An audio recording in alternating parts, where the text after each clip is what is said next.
नमस्कार, आप देख रहे हैं आरएडी न्यूज़। मैं हूं योगेश चक्रवर्ती। बिहार के मुख्यमंत्री नीतीश कुमार के कभी राजदार कभी दाहिना हाथ कहे जाने वाले आरसीपी सिंह आखिरकार आज बीजेपी में शामिल हो गए।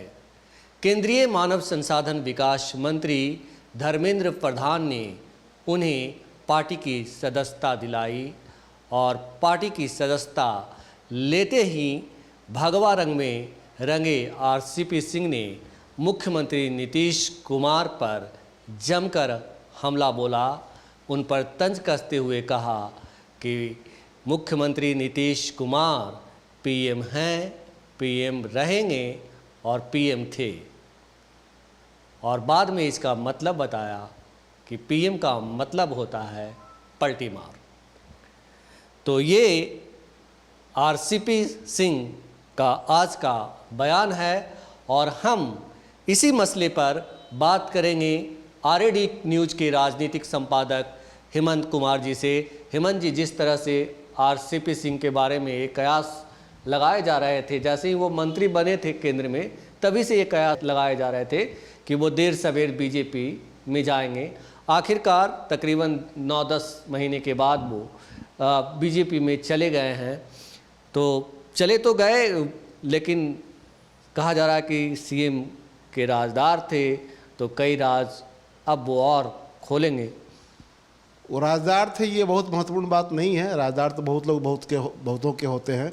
महत्वपूर्ण बात यह है कि आरसीपी सिंह के बारे में जो कहा जा रहा था कि वो बीजेपी के आदमी हैं, भले ही वो नीतीश कुमार ने वो उनको यहाँ तक पहुँचाया, लेकिन वो वैचारिक रूप से बीजेपी के ज़्यादा करीब थे।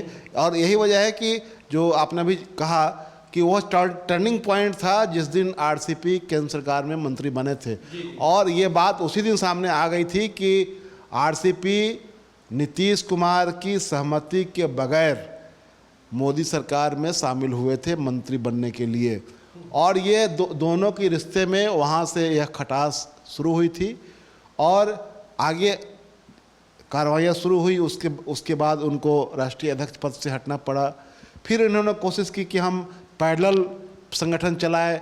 इन्होंने कई कार्यक्रम भी बना लिया, तो इनको रोका गया कि नहीं, जब राष्ट्रीय एक व्यक्ति अध्यक्ष की कुर्सी पर है तो आप अध्यक्ष से अलग हट करके कोई कार्यक्रम पार्टी का नहीं बना सकते हैं। और इनको नसीहत दी गई और कहा गया कि आपको जो कुछ भी बनाना है, जो कुछ भी करना है, वो आप अध्यक्ष से पूछ करके उनकी सहमति लेकर के ही करें, अलग से नहीं करें। तो ये आखिरकार जो आरसीपी सिंह का ये जो आज बीजेपी में मिलन हुआ, तो इसके पहले की आप पृष्ठभूमि आप देखेंगे कि वो कर क्या रहे थे। वो लगातार अपने आप को एक हिंदूवादी नेता के रूप में अपनी छवि विस्तारित कर रहे थे। उनके गांव में जो तरह तरह के कार्यक्रम हो रहे थे, उन कार्यक्रमों में जब की तस्वीर, उसका वीडियो जब देखेंगे तो पहली नज़र में लगता था कि कोई दूसरा योगी उन तस्वीरों में आपको दिखाई देता आरसीपी के रूप में। तो यह आरसीपी का जो ये रूप था, और आरसीपी के साथ में उनका एक मीडिया ग्रुप चलता है। उस मीडिया ग्रुप को संचालित करने वालों के बारे में आप पता कर लीजिए, वो लोग उसमें आरएसएस के लोग हैं जो उनका मीडिया ग्रुप हैंडल करता है। तो ये स्पष्ट है कि आरसीपी बीजेपी के ज़्यादा करीब थे और वो अपने आप को, उनको लग रहा था कि हमको नीतीश कुमार को बीजेपी के साथ ही रहना चाहिए। नीतीश कुमार ने जब बीजेपी को से अलग होने का निर्णय लिया तो ये भी उनको खराब लगा था और उस समय भी वो अपने आप को असहज महसूस कर रहे थे। मैं बात कर रहा हूँ जब ये 2015 वाली, उसके बाद इस बार भी जब ये, तो इस बार तो जब ये आए हैं तब उसके पहले आरसीपी का काम तमाम हो चुका हुआ था, लेकिन इनको ये पहले आवाज़ था कि ये फिर उधर जाएंगे। इस वजह से ये लगातार कोशिश कर रहे थे कि हम बीजेपी के साथ जाएं। और पार्टी में इन्होंने एक पैरेलल समानांतर अपने आप को खड़ा किया था, समानांतर नेता के रूप में, जो कि नीतीश कुमार को मंजूर नहीं था कि हमारे समानांतर कोई व्यक्ति खड़ा हो। नीतीश कुमार के यहाँ ये आए थे कब, जब नीतीश कुमार रेल मंत्री थे। रेल मंत्री के रूप में नीतीश कुमार ने इनको विशेष सचिव के रूप में अपने यहाँ रखा था। ये 1984 बैच के यूपी कैडर के ये आईएएस अफसर रहे हैं और वहाँ से पहले ये इनके रेल मंत्री रहते हुए इनके साथ आए। उसके बाद जब 2005 में मुख्यमंत्री बने नीतीश कुमार, तब इनको अपना प्रधान सचिव बनाया था। मुख्यमंत्री के प्रधान सचिव ये बनाए गए। बहुत बड़ी बात होती है किसी विश्वसनीय आदमी को ही। तो ये काफ़ी इनके विश्वसनीय थे। और 2010 में इनको VRS दिला करके इनको राज्यसभा भेजा गया था। 2016 में फिर इनको भेजा गया। तीसरी बार जब इनको भेजने की बारी आई तो सब सारी चीज़ें उलट पुलट गई हुई थी। इनका कद इन पार्टी में ये लग रहा था कि समानांतर, और पार्टी में जाहिर सी बात है कि ये संगठन में काफ़ी इनकी पकड़ थी, इनके लोग थे, इसमें कोई शक शुबा नहीं। एक सवाल मैं आपसे ये जानना चाहता हूँ कि आखिरकार नीतीश कुमार के बारे में कहा जाता है कि वो बिहार की राजनीति के चाणक्य हैं और हर कदम बहुत ही नाप तौल करके फूक फूक करके रखते हैं।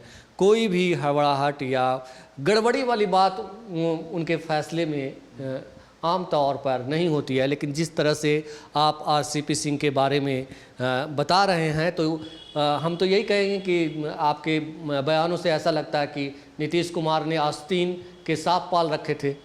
अब ये हम लोग को नहीं कहना चाहिए पत्रकार के रूप में किसी को आस्तीन का सांप, लेकिन ये है कि नीतीश कुमार ने इनको काफ़ी तवज्जो दिया, काफ़ी आगे तक बढ़ाया। और बिहार में एक आरोप जो लगता रहा था RCP टैक्स, ये खास करके ये तेजस्वी यादव की ओर से, RJD के लोगों की ओर से कहा जाता रहा था। तो आप देखें कि जब ये इन्होंने इस्तीफा दिया JDU से, उसके बाद एक रिपोर्ट आई थी कि पार्टी के लोगों ने मुख्यमंत्री को रिपोर्ट किया कि इन्होंने अपने पूरे कार्यकाल में इस्लामपुर और अस्थावां 2 प्रखंडों में इन्होंने लगभग 40 एकड़ ज़मीन खरीदी है। यानी कि इनके ऊपर एक करप्शन का चार्ज भी लगा। और पार्टी के लोगों ने दस्तावेज ला करके मुख्यमंत्री के यहाँ पहुँचाया कि ये इन्होंने खरीदारी की है। तो खैर वो है कि पार्टी में एक मजबूत पोजीशन में ये थे नीतीश कुमार के साथ, और लगातार इनका कद बढ़ रहा था। संगठन में इनके काफ़ी लोग थे, संगठन विस्तार में इनका योगदान निश्चित रूप से भुलाया नहीं जा सकता है। लेकिन ये कहीं ना कहीं से देखिए, जब व्यक्ति आधारित कोई पार्टी या संगठन होता है तो उसमें कोई व्यक्ति जो उसका जनक होता है वो कतई नहीं चाहता है कि कोई समानांतर हमारे नेतृत्व कोई खड़ा हो। तो ये तो नीतीश कुमार को खैर मंजूर नहीं था कि समानांतर कोई खड़ा हो। तो जब ये तीसरा टर्म मांग रहे थे राज्यसभा वाला, जब ये लगातार नीतीश कुमार के पीछे थे और नीतीश कुमार इनकी अनदेखी कर रहे थे, मुझे याद है वह सीन जब पटना में ही एक शादी समारोह में ये गए, तो उस दौरान मुख्यमंत्री ने इनकी ओर देखना भी मुनासिब नहीं समझा था, देख करके भी इनकी अनदेखी कर दी थी। और उस दिन ये लग गया था इनको टिकट नहीं मिलने वाला है। ये मुख्यमंत्री के आवास में भी गए थे टिकट मांगने के लिए, पूछने के लिए कि क्या करना है, नहीं हुआ। और अंततः क्या हुआ कि इनको मंत्रिमंडल से इस्तीफा देना पड़ा। लेकिन उसके पहले भी आप देखेंगे कि जो वहाँ हैदराबाद में BJP की कार्य समिति की जो बैठक थी, उस कार्य समिति की बैठक में ये देखे गए थे। कहा तो ये गया था कि ये सरकारी कार्य से गए हुए हैं वहाँ मंत्री की हैसियत से, उस समय इस्पात मंत्री थे ये, लेकिन इस्पात मंत्री की हैसियत से वो हैदराबाद में थे। लेकिन जिस समय BJP की कार्य समिति की मीटिंग हो रही थी, उस मीटिंग में वो देखे गए, इनको वहाँ के आयोजकों ने इनको BJP का पटका पहनाया, इनको फूल का माला पहनाया। तो ये सब क्या था? ये सब एक तरह से सिंबलाइजिंग था, एक तरह से नीतीश कुमार को चिढ़ाने की बात कोशिश थी। तो आज जो उन्होंने कहा, जैसे आपने कहा कि उन्होंने कहा कि मैं, हाँ आप PM हैं, थे, रहेंगे भी, और उसका अर्थ समझाया कि PM मतलब पलटी मार। तो उसी तरह एक बात और उन्होंने कही कि नीतीश कुमार को क्राइम से प्यार हो गया है। पहले इनको क्राइम से नफरत थी, अब इनको प्यार हो गया है। और क्राइम का मतलब अपराध भी होता है, और क्राइम से चेयर भी होता है, यानी कि कुर्सी। तो ये कुर्सी से इनको इतना मोह है कि कुर्सी के लिए कुछ भी कर सकते हैं, ये किसी के साथ विश्वासघात कर सकते हैं, कभी भी पलटी मार सकते हैं। ये तमाम तरह की बातें की। दूसरी बात आप देखेंगे कि एक ज्वाइनिंग और हुई है जो पटना में हुई। ये RCP की ज्वाइनिंग तो दिल्ली में हुई, जो वहाँ, हाँ, यहाँ पटना में ज्वाइनिंग हुई प्रोफेसर सोहेली मेहता की। तो उसकी खासियत यह है कि प्रोफेसर मेहता जो हैं वो आलोक मेहता जो अभी सरकार में राजस्व मंत्री हैं, उनकी बहन हैं ये सोहेली मेहता। और तुलसीदास मेहता इन लोगों के पिताजी थे, जो लालू जी के ज़माने में मंत्री हुआ करते थे। तो सुहेली मेहता के बारे में बहुत पहले से ये पता है कि वो आरसीपी के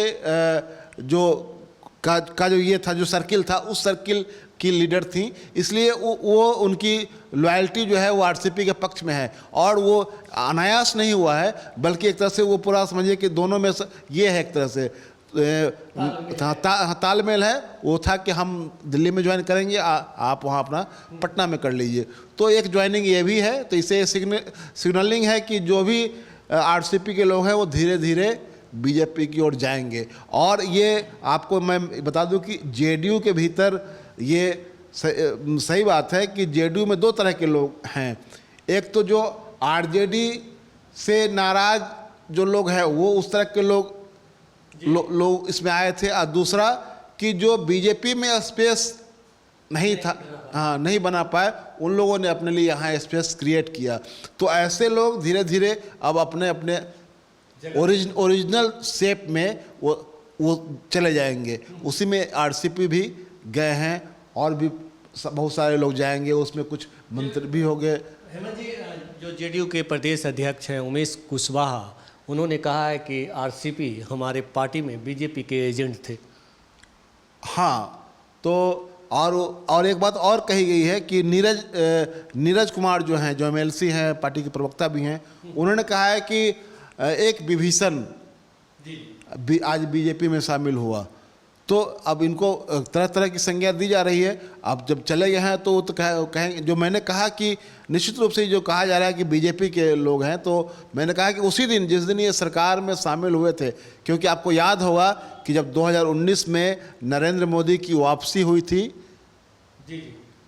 प्रधानमंत्री के रूप में फिर से, तो उस दौरान ये तय हो गया था कि जो भी अलायंस पार्टनर है उसको सिर्फ एक मंत्री पद मिलेगा, जिसको नीतीश कुमार ने, हाँ, इस फार्मूले को नीतीश कुमार ने खारिज किया था कि नहीं, ये फार्मूला हमको मंजूर नहीं है। और उसके बाद जब मंत्रिमंडल विस्तार हुआ तो उसमें बिना पूछे हुए चले गए। पहली बार भी ये जानने के लिए तैयार थे। अंदर की बात तो यही है कि पहली बार भी लोग कह रहे थे कि पहली बार भी इन्होंने पूरी तैयारी कर रखी थी, कपड़ा वपड़ा भी इनका आ गया था कि जाना है, मंत्री बनना है, लेकिन उस समय तो रोक लग गई, नहीं जा पाए। लेकिन दूसरा मौका जब आया तो इन्होंने किसी की चिंता नहीं की और चले गए।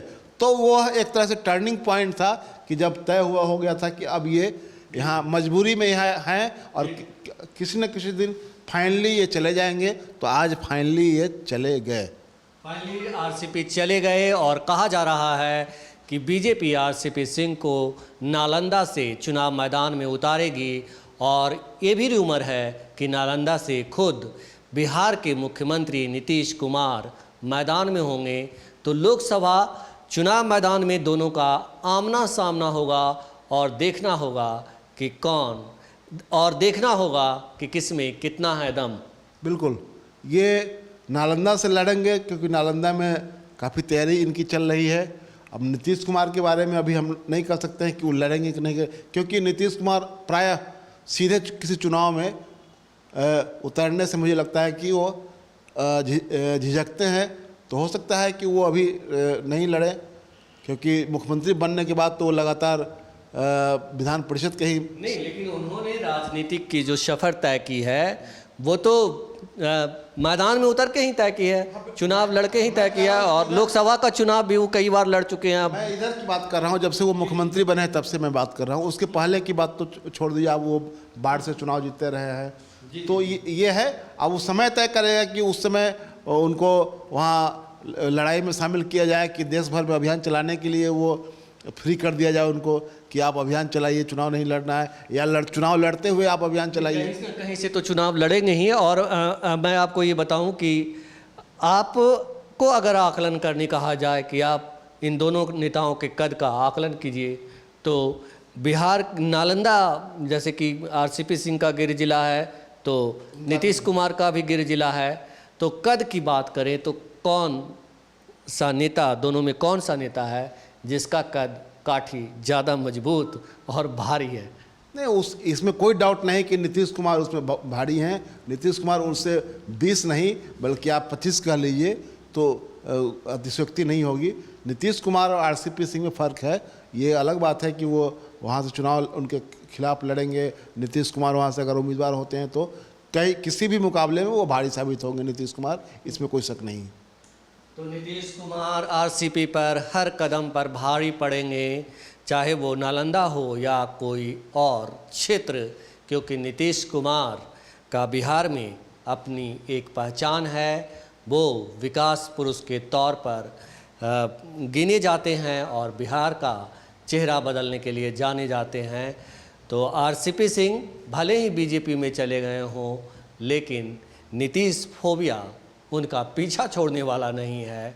और अगर आपको हमारा ये डिस्कशन अच्छा लगा हो तो आप हमें फेसबुक पर फॉलो करें, यूट्यूब पर हमें सब्सक्राइब करें, ज़्यादा से ज़्यादा लाइक करें और ज़्यादा से ज़्यादा अपने दोस्तों, साथियों, परिवार को शेयर करना बिल्कुल ना भूलें। धन्यवाद। धन्यवाद।